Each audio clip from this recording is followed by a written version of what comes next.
झूरी के पास 2 बैल थे। उनके नाम थे हीरा और मोती। दोनों में बहुत प्यार था।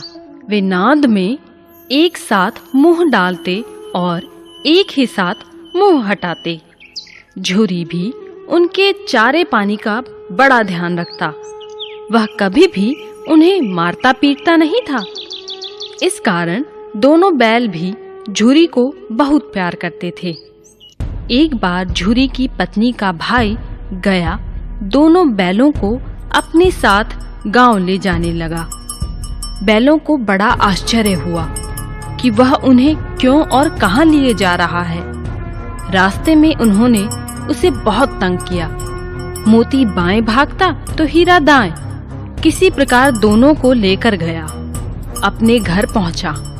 घर पहुंचकर गया ने उनके सामने रूखा सूखा भूसा डाल दिया, जिन्हें दोनों बैलों ने छुआ तक नहीं। रात होने पर बैलों ने वहां से भाग जाने का निश्चय किया। उन्होंने जोर लगाकर रस्सियां तोड़ डाली और भाग चले। सुबह उठकर जब झूरी ने उन्हें थान पर खड़े देखा तो वह सब कुछ समझ गया और प्यार से उन पर हाथ फेरने लगा। परंतु झूरी की पत्नी जल भुन गई।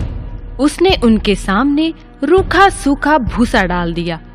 फिर भी वे खुश थे। अगले दिन गया फिर आया। इस बार वह बैलों को गाड़ी में जोत कर ले चला। रास्ते में मोती की इच्छा हुई कि गाड़ी गड्ढे में ढकेल दे, पर हीरा समझदार था। उसने गाड़ी संभाल ली और जैसे तैसे गया के घर पहुंचे। अब गया ने उनसे बहुत सख्त काम लेना शुरू कर दिया। वह उन्हें दिन भर हल में जोतता और जब तब उन्हें मारता पीटता। वे लाचार निगाहों से एक दूसरे को देखते। गया के घर में एक छोटी लड़की रहती थी। वह बैलों की दुर्दशा देखती तो उसे बहुत बुरा लगता। वह रात को चुपके से उन्हें रोटी खिलाती। दोनों बैल उसके प्यार के आगे अपमान और मार भूल जाते। एक दिन मोती रस्सी तोड़ने का प्रयास कर रहा था कि वह लड़की वहां आई और उसने दोनों बैलों को खोल दिया। दोनों वहां से भाग निकले। थोड़ी देर बाद जब गया को पता चला तो वह भी उनके पीछे दौड़ा, पर उन्हें पकड़ ना सका। अब हीरा और मोती आजाद थे। रास्ते में उन्हें एक सांड मिला। वह उनकी ओर लपका तो हीरा मोती के होश उड़ गए। भागना बेकार था, इसीलिए दोनों ने साहस से काम लिया। सांड ने आकर हीरा पर वार किया तो मोती ने उस पर पीछे से सींगों से चोट की। सांड घबराया। वह किसी एक को तो मारकर कचूमर निकाल देता, पर यहाँ तो 2 थे। मोती कुछ दूर उसके पीछे दौड़ा, पर हीरा ने उसे दूर न जाने दिया। दोनों अब बड़े प्रसन्न थे। आगे चले तो रास्ते में मटर का खेत दिखाई दिया। भूख तो लग ही रही थी। हरी हरी मटर देखकर उनकी भूख और भी तेज हो गई। वे खेत में घुस गए मटर खाने। अभी पेट भरा भी न था कि खेत के रखवाले ने उन्हें देख लिया। उन्होंने उन्हें चारों ओर से घेरकर पकड़ लिया और कांजी हौस में बंद करा दिया। हीरा और मोती ने देखा कि कांजी हौस में और भी कई जानवर थे। भैंसे, घोड़े, गधे, बकरियां आदि, सब के सब कमजोर और दुबले पतले। वहां किसी के लिए न चारे का प्रबंध था न पानी का। यहाँ कहाँ आ फंसे, उन्होंने सोचा। रात हुई। मोती ने हीरा से कहा, अगर दीवार तोड़ दी जाए तो बाहर निकलना आसान हो जाएगा। उसने सींगों से दीवार गिराने का प्रयत्न किया। 2-4 चोटों में ही दीवार थोड़ी सी गिर गई।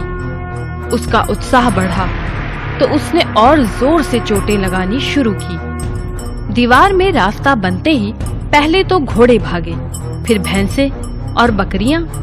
मोती ने गधों को भी सींग मार मार कर भगा दिया।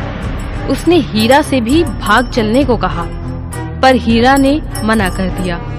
सुबह होने पर कांची हौस वालों ने देखा तो उन्हें बड़ा आश्चर्य हुआ। उन्होंने हीरा और मोती को नीलाम कर दिया।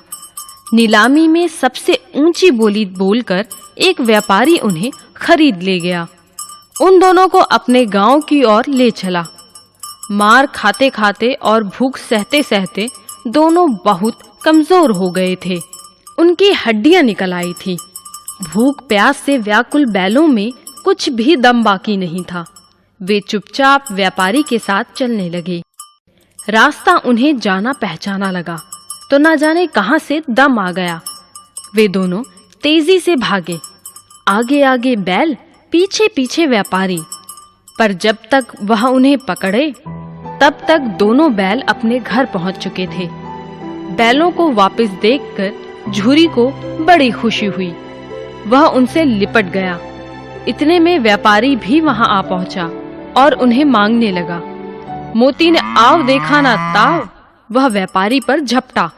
व्यापारी जान बचाकर वहां से भागा। झूरी की पत्नी भी वहां आ गई और उसने दोनों बैलों के माथे चूम लिए। हमें जानवरों से भी प्यार करना चाहिए। एक थी बूढ़ी काकी। उनके पतिदेव को स्वर्ग सिधारे बहुत समय हो गया था। बेटे भी जवान होकर चल बसे थे। उनका एक भतीजा था बुद्धिराम। बूढ़ी काकी ने अपनी सारी संपत्ति भतीजे के नाम कर दी थी। संपत्ति लिखते समय भतीजे ने वादा किया था कि वह बूढ़ी काकी की अच्छी तरह से देखभाल करेगा, किंतु वह अपनी जबान का पक्का नहीं रहा। उसकी पत्नी रूपा का व्यवहार भी काकी से अच्छा नहीं था। बूढ़ी काकी को वे लोग समय से भोजन भी नहीं देते थे। कहा है कि बुढ़ापे में आदमी का बचपन लौट आता है। यही हाल बूढ़ी काकी का भी हो गया था। उन्हें समय पर भोजन न मिलता या बाजार से आई कोई चीज न मिलती तो वे गला फाड़ कर रोने लगती। उनकी खाने की लालच बढ़ गई थी। बच्चे भी अपने माता पिता का रंग देखकर बूढ़ी काकी को सताया करते। कोई चुटकी काटकर भागता, कोई उन पर कुल्ली कर देता। काकी चीख मार कर रोती।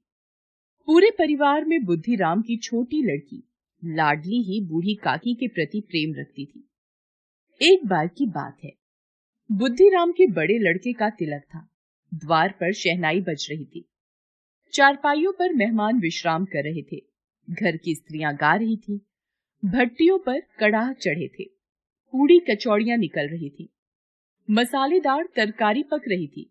पकवान की सुगंध चारों तरफ फैल रही थी। बूढ़ी काकी अपनी कोठरी में बैठी थी।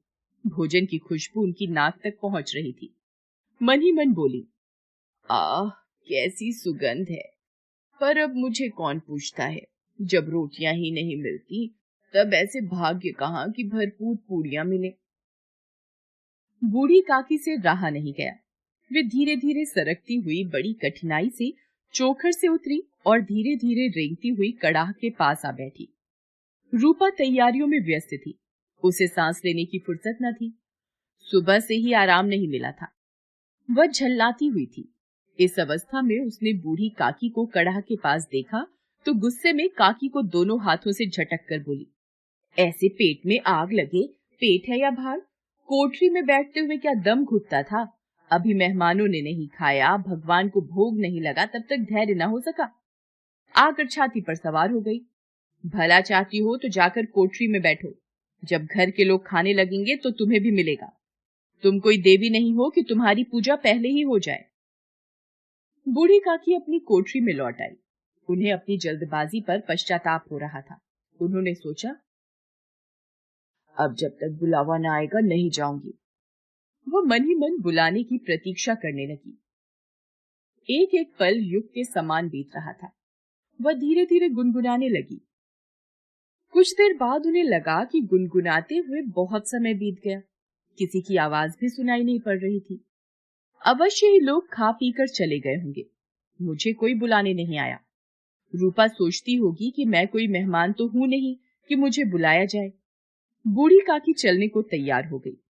उन्हें विश्वास था कि 1 मिनट में पूड़ियां आएंगी, तरकारियां आएंगी।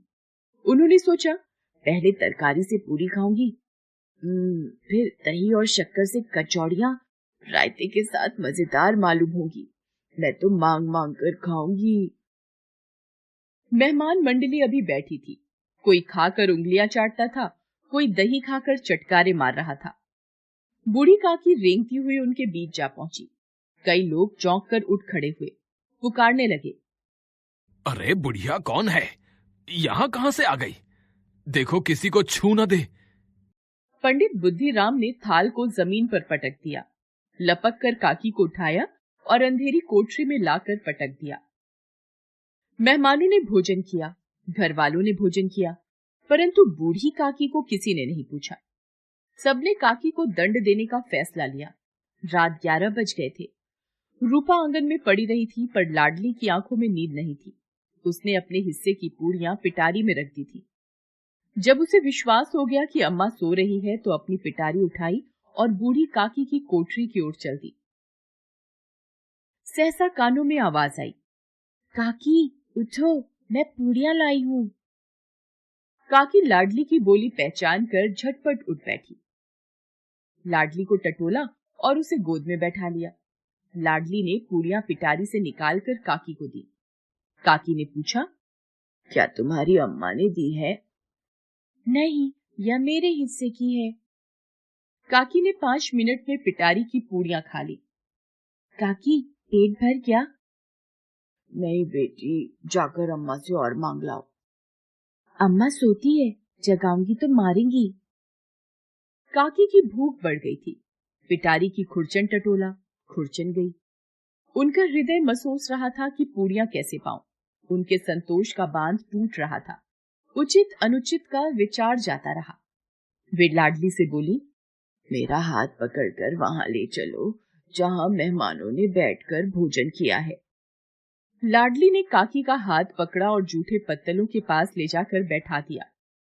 दीन शुदातुर काकी पत्तलों से पूड़ियों के टुकड़े चुनकर खाने लगी। ठीक उसी समय रूपा की आंख खुल गई। वह लाडली को खोजने लगी। उसे वहां ना पाकर वह उठी तो देखती है कि लाडली झूठे पत्तलों के पास खड़ी है और बूढ़ी काकी पत्तलों पर से पूड़ियों के टुकड़े उठाकर खा रही है। यह देखकर रूपा का हृदय सन्न रह गया। उसकी चचेरी सास झूठे पत्तल चाट रही है। ऐसा प्रतीत हुआ मानो जमीन रुक गई, आसमान चक्कर खा रहा था। उसे बहुत ग्लानि हुई। करुणा और भय से उसकी आंखें भर आईं। उसने सच्चे हृदय से आकाश की ओर हाथ उठाकर कहा, परमात्मा, मेरे बच्चों पर दया करो।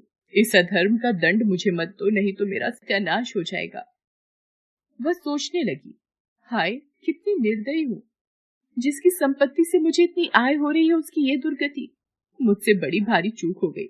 इस उत्सव में भी जहाँ हजारों लोगों ने भोजन किया, वहां इन्हें भरपेट भोजन न दे सकी, केवल इसी कारण से कि वह वृद्ध असहाय है। रूपा ने दिया जलाया, भंडार का द्वार खोला और थाली में संपूर्ण सामग्री सजाई। थाली लेकर बूढ़ी काकी की ओर चली। रूपा ने दुखी स्वर में कहा, काकी उठो, भोजन कर लो। मुझसे आज बड़ी भूल हुई, उसका बुरा न मानना। परमात्मा से प्रार्थना कर दो कि वह मेरा अपराध क्षमा कर दे। भोले भाले बच्चों की भांति जो मिठाइयां पाकर मार और तिरस्कार सब भूल जाता है, बूढ़ी काकी वैसे ही सब भूल कर बैठी हुई खाना खा रही थी। उनके एक एक रोए से सदिच्छाएं निकल रही थी और रूपा बैठी इस स्वर्गीय दृश्य का आनंद लेने में निमग्न थी।